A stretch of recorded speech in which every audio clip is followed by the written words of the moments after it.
তিন জিনিসে মানুষের পরিবর্তন হয়, বুজুর্গদের এটা অভিজ্ঞতা, ওলামাদের। এক নাম্বার হলো এই চোখের দৃষ্টি। কোনো আলেম ওলামা আল্লাহওয়ালা ওনাদের এই নজর পড়লে কারো উপরে তার জিন্দিগি পরিবর্তন হয়।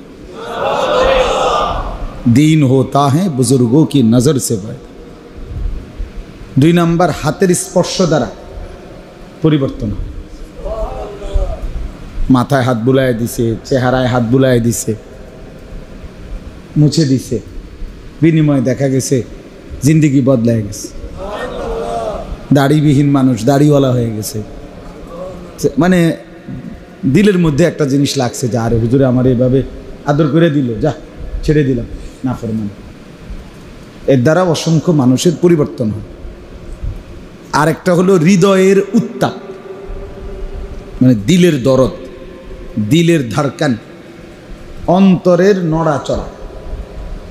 যে মানুষের ফিকির করে, মানুষের পরিবর্তনের আশা করে, এই যত আলেম ওলামা পীর বুজুর্গ মাশায়েখ, ওনাদের অন্তরের মধ্যে এরকম একটা আকাঙ্ক্ষা সারাক্ষণ থাকে যে আল্লাহর বান্দারা বদলে যাক, মানুষ আল্লাহমুখী হোক, এরকম একটা ফিকির থাকে দিলে। তো এরকম কোনো দিলওয়ালার কাছে যদি কেউ বসে, সোহবত, সান্নিধ্য, সাহচর্য, সরাসরি বসা, এই দিলের এই ধরপর, দিলের এই উত্তাপ, আল্লাহ পাকের মহব্বত মারেফাতের এই দিলের নড়াচড়া, এটা ওই ব্যক্তির দিলের মধ্যে ট্রান্সফার। এই জন্য তিন জিনিস, চোখের নজর, হাতের স্পর্শ আর সরাসরি সোহবত, মানে যার কারণে অন্তরের দিলের উত্তাপ, এর দ্বারা মানুষের পরিবর্তন হয়। এই জন্য মাঝখান দিয়ে যদি আপনি আপনার বরাবর এই মোবাইলটা ধরে রাখেন আপনার হাতে, তাহলে আপনি আর আপনার হুজুর, তার থেকে আপনি একটা আলাদাভাবে বেড়া দিয়ে দিলেন, গ্যাপ করে দিলেন, তাইলে এতে দিলে ঢুকবে না। এই জন্য শুধু আজকের জন্য না, সব সময় এটা মনে রাখবে। ওই ওরা যে স্ট্যান্ড লাগায় সেটা একটু ভিন্ন হয়, যে তারা তো স্ট্যান্ড লাগাইয়া বসে যায়, কিন্তু আপনি তো সারাক্ষণ এটার দিকে তাকায় থাকেন, এতে আপনার অন্তরে জমবে না।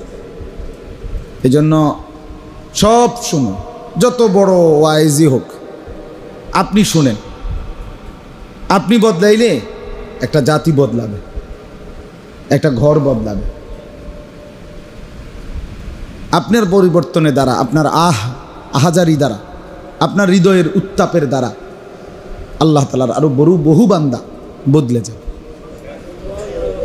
মোবাইলে 1 লক্ষ ওয়াজ আছে আপনার মোবাইলেই, তো এতে তো কবরের আযাব মাফ। তো আপনার মনে করেন বাংলাদেশের 1000 হুজুরের সাথে আপনার একটা ছবি আছে, এতে করে আপনার কবরের আযাব মাফ। ফেরেশতার কাছে এই বড় মোবাইলটা জমা দিলেই তো আপনারে বেহেশতে পৌঁছাই দিবে। আসেন, আরে আপনার জন্যই তো অপেক্ষা করছিলাম।